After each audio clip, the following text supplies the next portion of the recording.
You are watching the Cinema for a Cause Originals.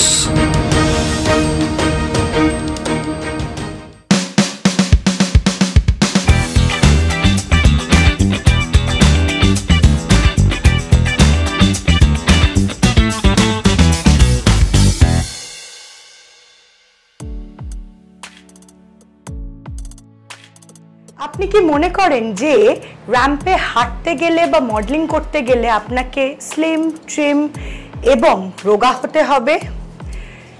আজ এমন একটি মানুষের সাথে আমি আলাপ করব যে কিন্তু সেটা মনে করে না, যে বিশ্বাস করে যে নিজের ফিগার নিজেকে সেলিব্রেট করতে হয়। আসুন আলাপ করি মৌমিতাদির সাথে। মৌমিতাদি, তো অনেক দিন ধরেই আমি বেশ শুনছি সব জায়গায় যে আপনি একটা শো অর্গানাইজ করছেন যার নাম এনিবডি ক্যান ওয়াক। তো ফার্স্ট যদি একটু এই শোটার ব্যাপারে কিছু বলেন। প্রথমত থ্যাংক ইউ আমাকে এখানে ডাকার জন্য। এনিবডি ক্যান ওয়াক আমার একটা স্বপ্ন বলতে পারেন, কেননা আমি একটা ধরুন আমরা সবাই আছি যারা এই বয়সটায় 46+ আমার বয়স।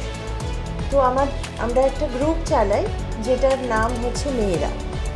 সেই গ্রুপটায় নানা বয়সী, নানা চেহারার, নানা সামাজিক স্তরের মহিলারা আছেন। কেউ একেবারেই হাউসওয়াইফ, কেউ ব্যবসা করেন, কেউ চাকরি করেন, কেউ ডাক্তার, সব সর্বস্তরের মহিলারা আছেন।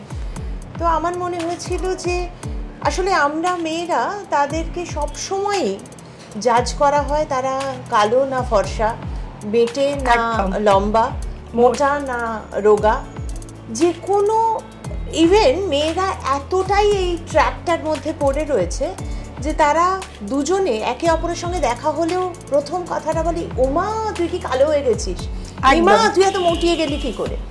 তার বাইরে যে আমাদের একটা জীবন আছে, আইডেন্টিটি আছে, সেটা কোথাও একটা গিয়ে আমাদের আলোচনা থেকে, জীবন থেকে বেরিয়ে যায়।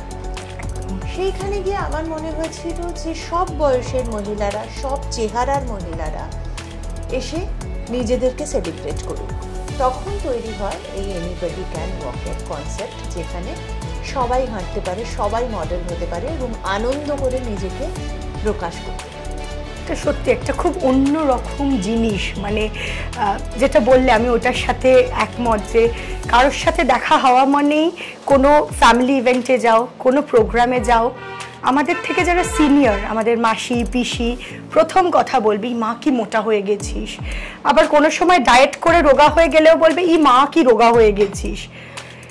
ফিট কোনটা বা কোনটা একদম কোনটা কোন ফিগারে এলে কেউ বলবে না, সেটা আমরা কেউই জানি না মনে হয়।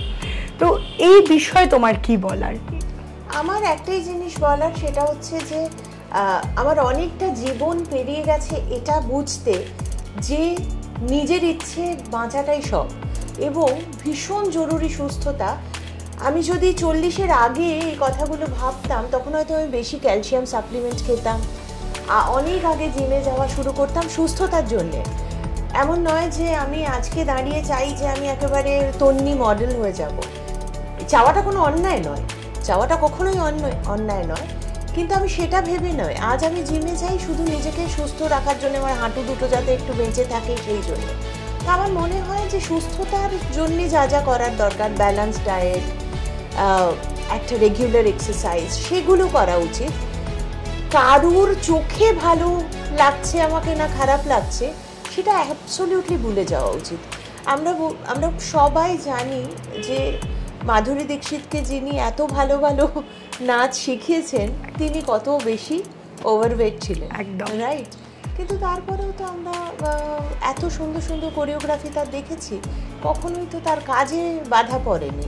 তো ইম্পর্টেন্ট হচ্ছে কাজটা, নাকি চেহারাটা।